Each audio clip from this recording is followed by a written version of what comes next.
Praise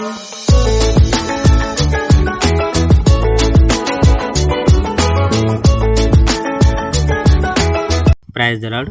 ప్రభు అయిన యేసుక్రీస్తు వారు ఈరోజు మనకు అందిస్తున్నటువంటి వాగ్దానం లూకా సువార్త 9వ అధ్యాయం 51వ వచనం. మీకు విరోధి కానివాడు మీ పక్షమున ఉన్నవాడే. విశ్వసించని గ్రామము.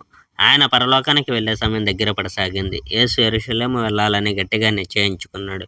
తన దూతల్ని తనకన్నా ముందు పంపాడు. వాళ్ళు ఆయన కోసం అన్ని సిద్ధం చేయాలని ఒక సమరయ పల్లెకు వెళ్ళారు. ఆ ఊరి వాళ్ళు ఆయన యెరూషలేము వెళ్తుండడం వలన ఆయనకు స్వాగతం ఇవ్వలేదు. ఆయన శిష్యుల్లో యాకోబు, యోహాను ఇది చూసి యేసుతో, ప్రభు, వాళ్ళను నాశనం చేయడానికి ఆకాశం నుండి అగ్ని రప్పించమంటారా అని అడిగాడు. యేసు వాళ్ళ వైపు చూచి వాళ్ళను గద్దించాడు. అక్కడి నుండి వాళ్ళంతా మరొక గ్రామానికి వెళ్ళారు, యేసును వెంబడించడం. వారు దారి మీద నడుస్తూ ఉండగా ఒకడు యేసుతో, మీరు ఎక్కడికి వెళ్తే నేను అక్కడికి వస్తాను అని అన్నాడు.